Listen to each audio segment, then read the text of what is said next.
Hello दोस्तों। तो finally दोस्तों हम कल का जो आपका पेपर होने वाला है कक्षा 9वीं विषय विज्ञान का त्रैमासिक परीक्षा के लिए 100% पूछे जाने वाले प्रश्न आपको बताने वाले हैं। जैसा कि आपने जो आपका आज अंग्रेजी विषय का पेपर था, इंग्लिश विषय का कक्षा 9वीं वालों का, जितने भी हमने आपको क्वेश्चन बताए थे लगभग उसमें से आधे से ज़्यादा क्वेश्चन पूछे गए हैं। तो यहाँ पर इसी प्रकार से आपको विज्ञान विषय के भी बताने वाले हैं। तो इनको आपको अच्छे से अभी से तैयार करते जाना है। और आपको जो है यहाँ पर जो आपके पेपर यूट्यूब पर वायरल हो रहे हैं, जिस सभी फेक पेपर हैं उन पर आपको ध्यान नहीं देना है। यदि आप उनको पढ़कर जाएंगे तो आप फेल हो जाएंगे, इसलिए उन पर आपको फोकस नहीं करना है और अपनी पढ़ाई को अच्छे से जारी रखना है। तो वीडियो के साथ अंत तक बने रहिए। वीडियो में आपको बहुत ही 100% पूछे जाने वाले प्रश्न बताने वाले हैं। तो यहाँ पर किसी तत्व के द्रव्यमान प्रति इकाई आयतन को कहते हैं। तो इसे क्या कहते हैं? घनत्व कहते हैं। क्या कहते हैं? घनत्व कहते हैं। बी नंबर का ऑप्शन होगा। बर्फ का गलनांक होता है, तो बर्फ का जो गलनांक होता है इस प्रकार से यहाँ पर इसका आंसर ए नंबर का ऑप्शन होगा 273.16 केल्विन होता है। इसके बाद शुष्क बर्फ क्या होता है? शुष्क बर्फ क्या होता है? ठोस कार्बन डाइऑक्साइड होता है। इंपॉर्टेंट है। इसके बाद यहाँ से आपको इनको पढ़कर जाना है, तो अभी से आप तैयार करते जाइए। क्वेश्चन भी आपको बताए जाएंगे विद आंसर सहित। द्रव धातु का नाम है, तो यहाँ पर इसका जो राइट आंसर होगा द्रव धातु क्या हो जाएगी? बी नंबर का ऑप्शन कपूर हो जाएगा। इसके बाद यहाँ पर क्या हो जाएगा? पारा हो जाएगा। नौमे का यहाँ पर बी नंबर का ऑप्शन होगा, पारा हो जाएगा। इंपॉर्टेंट है, द्रव धातु का नाम क्या हो जाएगा? पारा। तापमान का ऐसा ही मात्रक है, तो यहाँ पर ए नंबर का ऑप्शन होगा। तापमान का ऐसा ही मात्रक केल्विन होता है। दाब बढ़ाने पर निम्न में से किसके आयतनों में कमी होती है? तो तीनों में होती है, ठोस, द्रव, गैस। या फिर त्रैमासिक पेपर में यह भी पूछा जा सकता है कि विकल्प या खाली स्थान में पदार्थ की कितनी अवस्थाएं होती हैं? तो ध्यान रखना, पदार्थ की 3 अवस्थाएं होती हैं, ठोस, द्रव और गैस। 100 डिग्री सेल्सियस पर जल की भौतिक अवस्था होती है, तो क्या होती है? प्लाज्मा की होती है। किस भौतिक अवस्था होती है? प्लाज्मा की होती है। डी नंबर का ऑप्शन होगा। इसके बाद जो है खाली स्थान दिया गया है कि तापमान बढ़ाने पर कणों की गतिज ऊर्जा खाली स्थान है, तो इसका आंसर कणों की जो गतिज ऊर्जा होती है वह क्या हो जाती है? बढ़ती है। क्या हो जाती है? कणों की गतिज ऊर्जा क्या हो जाती है? बढ़ती है। इसके बाद इसको आपको तैयार करना, वाष्पीकरण से उत्पन्न होती है, तो वाष्पीकरण से क्या होती है? ठंडक उत्पन्न होती है। आंसर हो जाएगा। पदार्थ खाली स्थान अवस्था में होता है, तो पदार्थ ध्यान रखना 3 अवस्थाओं में पाया जाता है। कितनी अवस्थाओं में? 3 अवस्थाओं में पाया जाता है। इसके बाद इस अध्याय से आपको सही जोड़ियाँ भी तैयार करके जाना है। यहाँ से सही जोड़ियाँ भी पूछी जाती हैं, तो सही जोड़ियाँ दी गई हैं। तापमान का ऐसा ही मात्रक, तो तापमान का जो ऐसा ही मात्रक होता है केल्विन होता है। यहाँ पर आप लास्ट वाले से मिलाएंगे। दूसरा है द्रव्यमान का ऐसा ही मात्रक, द्रव्यमान का ऐसा ही मात्रक किलोग्राम होता है। दाब का ऐसा ही मात्रक, तो दाब का ऐसा ही मात्रक पास्कल होता है। ठोस का सीधे गैस में परिवर्तन, तो यहाँ पर तीसरे नंबर का ऑप्शन ऊर्ध्वपातन होगा।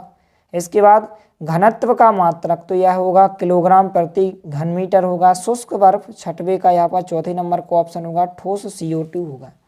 इसके बाद यहाँ पर इसको आपको तैयार करके जाना है कि 100 डिग्री सेल्सियस तापमान को केल्विन इकाई में परिवर्तित कीजिए। तब भी डिग्री सेल्सियस, जब भी आपसे कहा जाए कि डिग्री सेल्सियस से केल्विन इकाई में परिवर्तित कीजिए, तब आपको 273 इसमें 275 क्या कर देना है? जोड़ देना है। तो यहाँ पर 100 + 275 यहाँ पर 375 केल्विन हो जाएगा इस प्रकार से। इसके बाद यहाँ से जो 2 अंक में क्वेश्चन पूछा जाएगा इस प्रकार से, इन दोनों में से कोई भी क्वेश्चन पूछा जा सकता है। बहुत ही ईजी है। यहाँ पर पूछा गया कि निम्नलिखित तापमानों को सेल्सियस इकाई में परिवर्तित कीजिए। जब भी आपको केल्विन में दिया जाए और सेल्सियस इकाई में परिवर्तित करने को कहा जाए, तब आपको क्या करना है? 273 केल्विन लिखा गया, चूँकि हम जानते हैं कि 273 केल्विन बराबर 0 डिग्री सेल्सियस होता है। इसलिए यहाँ पर आपको क्या करना है कि जो भी केल्विन में दिया गया इसमें से आपको 273 क्या करना है? माइनस करना है। जैसे 300 दिया गया, तो 300 में से 273 माइनस करेंगे तो कितना आएगा? 27 डिग्री सेल्सियस। इस प्रकार से आप 300 केल्विन को बदल सकते हैं। यहाँ पर 573 दिया गया, तो 573 में से 273 को माइनस करेंगे तो 300 डिग्री सेल्सियस आ जाएगा। लेकिन यहाँ पर यदि डिग्री सेल्सियस में दिया जाए और आपसे कहा जाए कि केल्विन में बदलिए, तब आपको 273 प्लस करना है और यहाँ पर 273 माइनस करना है। तो 25 में आप 273 प्लस करेंगे तो केल्विन में आ जाएगा। यहाँ पर आप 373 में 273 प्लस करेंगे तो 646 केल्विन आ जाएगा। इस प्रकार से आप इन चारों को आसानी से कर सकते हैं। इंपॉर्टेंट है, इनको आपको अच्छे से तैयार करके जाना। इसके बाद यहाँ से आपको जो क्वेश्चन तैयार करना है, गलनांक को परिभाषित कीजिए। तो वह स्थिर ताप जिस पर गर्म करने से ठोस पदार्थ द्रव अवस्था में परिवर्तित होता है, ठोस का गलनांक कहलाता है। गलनांक और क्वथनांक में इस प्रश्न को और इस प्रश्न को अच्छे से तैयार करके जाना है। गलनांक और क्वथनांक में अंतर, तो पहला अंतर दिया गया है, यह वह स्तर ताप है जिस पर पदार्थ ठोस अवस्था से द्रव अवस्था में परिवर्तित होता है। यह वह स्तर ताप है जिस पर जो है पदार्थ द्रव अवस्था से गैस अवस्था में परिवर्तित होता है। अशुद्धियाँ मिलाने पर यह कम हो जाता है, अशुद्धियाँ मिलाने पर यह बढ़ता है। दाब बढ़ाने पर यह घटता है, दाब बढ़ाने पर यह बढ़ता है। इन दोनों को आपको तैयार करना है। इसके बाद यहाँ से जो है आपको इन दोनों क्वेश्चन को तैयार करना इंपॉर्टेंट क्वेश्चन है। गर्मियों में मटके का जल ठंडा क्यों होता है? ऐसा इसलिए होता है क्योंकि मटके की दीवार छिद्रित होती है। जब मटके की दीवार की बाहरी सतह से जल बाष्पीकृत होता है तो यह मटके के जल से बाष्पीकरण की गुप्त ऊष्मा ले लेता है, जिसके कारण यह ठंडा हो जाता है। परिणाम स्वरूप जल का तापमान गिर जाता है। इसके बाद यहाँ से इस क्वेश्चन को आपको तैयार करना है। गर्मियों में हमें सूती कपड़े क्यों पहनने चाहिए? तो गर्मियों में हमें अधिक पसीना आता है, इसलिए हमें शीतलता मिलती है। बाष्पीकरण के दौरान द्रव की सतह के कारण हमारे शरीर आसपास से ऊर्जा प्राप्त करके जो है वाष्प में परिवर्तित हो जाते हैं। बाष्पीकरण की प्रसुप्त ऊष्मा के बराबर उसमें ऊर्जा हमारे शरीर से अवशोषित हो जाती है, इसलिए शरीर जो है शीतल हो जाता है। क्योंकि सूती कपड़ों में जल का अवशोषण अधिक होता है, हमारा पसीना इसमें अवशोषित होकर वायुमंडल में सरलता से बाष्पीकृत हो जाता है। इस प्रकार से इन दोनों प्रश्नों को आपको तैयार करना है। इसके बाद क्वेश्चन पूछा जा सकता है कि पदार्थ की 3 अवस्थाओं के नाम लिखिए। तो पदार्थ की 3 अवस्थाएं ठोस, द्रव और गैस होती हैं। इसके बाद यहाँ से आपको इस खालिस्तान को तैयार करना है कि विलयन एक खालिस्तान मिश्रण होता है। तो विलयन एक सममांगी मिश्रण होता है। क्या होता है? सममांगी मिश्रण होता है। इस प्रकार से आपको ध्यान रखना है, जो विलयन होता है एक सममांगी मिश्रण होता है। इसके बाद इसको आप तैयार करें। जो खालिस्तान पूछा गया है, बर्फ, जल और जलपास खालिस्तान के गुण समान होते हैं, तो इनके रासायनिक गुण समान होते हैं। बर्फ का गलनांक होता है, तो बर्फ का गलनांक 273 केल्विन होता है। कितना होता है? 273 केल्विन। इसके बाद दिया गया है ब्रोमीन, तो इसको आपको ध्यान रखना है। जो ब्रोमीन होता है वह रंगीन रत्न पत्थर होता है। क्या होता है? रंगीन रत्न पत्थर होता है। इसके बाद यहाँ से आप इन दोनों क्वेश्चन को पढ़कर जा सकते हैं कि एक ही प्रकार के कणों से बनने वाले पदार्थ को शुद्ध पदार्थ कहते हैं। या पदार्थ की परिभाषा पूछी जा सकती है 2 अंक में कि एक ही प्रकार के कणों से बनने वाले पदार्थ को शुद्ध पदार्थ कहते हैं। मक्खन में परिक्षेपण अवस्था क्या होता है? तो द्रव होता है। मिश्र धातु पीतल के घटकों के नाम, तो मिश्र धातु जो पीतल होती है तांबा और जिंक से मिलकर बनती है, आपको ध्यान रखना। तो यहाँ से जो 2 अंक में क्वेश्चन पूछा जाएगा, पदार्थ से आप क्या समझते हैं? तो एक ही प्रकार के कणों से मिलकर बने हुए पदार्थ को शुद्ध पदार्थ कहते हैं, जबकि इन्हीं शुद्ध पदार्थों को मिलने से बने हुए मिश्रण को पदार्थ कहते हैं, जैसे दूध, जल, वसा आदि। इसके बाद जो है आपको क्वेश्चन तैयार करना है। तो यहाँ से जो है आपको मिश्रण और यौगिक में अंतर तैयार करना है। तो यहाँ पर कोई भी आप 3 अंतर तैयार कर सकते हैं। यहाँ पर इस प्रकार से आंसर दिया गया कि मिश्रण 2 या 2 से अधिक पदार्थों को अनिश्चित अनुपात में मिलाने से बनता है, जबकि यौगिक 2 या 2 से अधिक तत्वों को निश्चित अनुपात में रासायनिक संयोग से बनता है। मिश्रण सममांगी अथवा विषमांगी हो सकते हैं, यौगिक सदैव सममांगी होते हैं। मिश्रण में संघटक पदार्थों के गुण विद्यमान रहते हैं, यौगिक में संघटक पदार्थों के गुण क्या हो जाते हैं? बदल जाते हैं। इस प्रकार से इनको तैयार करना। इसके बाद यहाँ से आपको इन दोनों को तैयार करना है। अमोनियम सल्फेट का सूत्र तो यहाँ पर NH4 होता है। सोडियम का रासायनिक प्रतीक जो होता है Na होता है। इसके बाद क्लोरीन का परमाणु द्रव्यमान तो 35.5 होता है। इसको आपको ध्यान रखना है। यहाँ से आपको इन सभी सही जोड़ियों को पढ़कर जाना है। अमोनियम सल्फेट, तो इसका आंसर दूसरे नंबर के ऑप्शन से आपको मिलाना है। NH4 होता है अमोनियम, तो इसकी सही जोड़ी आप पहले नंबर NH4+ से मिलाएंगे। सोडियम, इसकी सही जोड़ी 5वें नंबर से Na से मिलाएंगे। कार्बन, तो यहाँ पर चौथे के तीसरे नंबर से C होता है। और क्लोराइड आयन, तो यहाँ पर इसका Cl- होता है। इस प्रकार से इन सही जोड़ियों को आपको तैयार कर। इसके बाद यहाँ से आपको इन दोनों प्रश्नों को तैयार करना है। द्रव्यमान संरक्षण का नियम, तो किसी भी अभिक्रिया में अभिकारकों तथा उत्पादों के द्रव्यमानों का योग अपरिवर्तनीय होता है, यह द्रव्यमान संरक्षण का नियम कहलाता है। निश्चित या स्थिर अनुपात का नियम क्या है? तो एक शुद्ध रासायनिक यौगिक में तत्व हमेशा द्रव्यमानों के निश्चित अनुपात में विद्यमान होते हैं, इसे निश्चित अनुपात का नियम कहा जाता है। इसके बाद यहाँ से आपको अणु और परमाणु में अंतर तैयार करना है। इन दोनों अंतर को आप अच्छे से तैयार करें। अणु किसी तत्व या यौगिक का सूक्ष्मतम कण होता है जिसमें उस तत्व या यौगिक के संपूर्ण गुण विद्यमान होते हैं, जबकि जो परमाणु होता है, परमाणु किसी तत्व का वह सूक्ष्मतम कण होता है जिसमें उस तत्व के संपूर्ण गुण विद्यमान होते हैं। अणु स्वतंत्र रूप से अस्तित्व में रह सकता है, परमाणु स्वतंत्र रूप से अस्तित्व में नहीं रह सकता। इसके बाद जो है अध्याय 4 परमाणु की संरचना। यहाँ से आपको परमाणु के नाभिक की खोज किसने की थी, तो रदरफोर्ड ने की थी। नाभिकीय भौतिकी का जनक किसे माना जाता है, तो इसे जो है ई रदरफोर्ड को माना जाता है।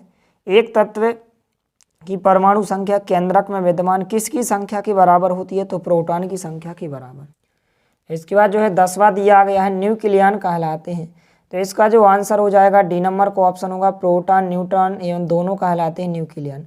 सबसे पहले किस कण की खोज हुई थी, तो सबसे पहले जो है यहाँ पर इलेक्ट्रॉन कण की खोज की थी, बी नंबर को ऑप्शन होगा। इलेक्ट्रॉन की खोज किसने की थी, तो इसका आंसर ए नंबर को ऑप्शन होगा, जे थॉमसन ने। मैग्नीशियम की सही इलेक्ट्रॉनिक विन्यास होता है, तो यहाँ पर बी नंबर को ऑप्शन 282 होता है। इसके बाद खालिस्तान आपको तैयार करना है यहाँ से, तो खालिस्तान में आपको इन प्रश्नों को तैयार करना है। न्यूट्रॉन की खोज किसने की थी, चैडविक ने की थी। सोडियम का परमाणु क्रमांक कितना होता है, तो 11 होता है।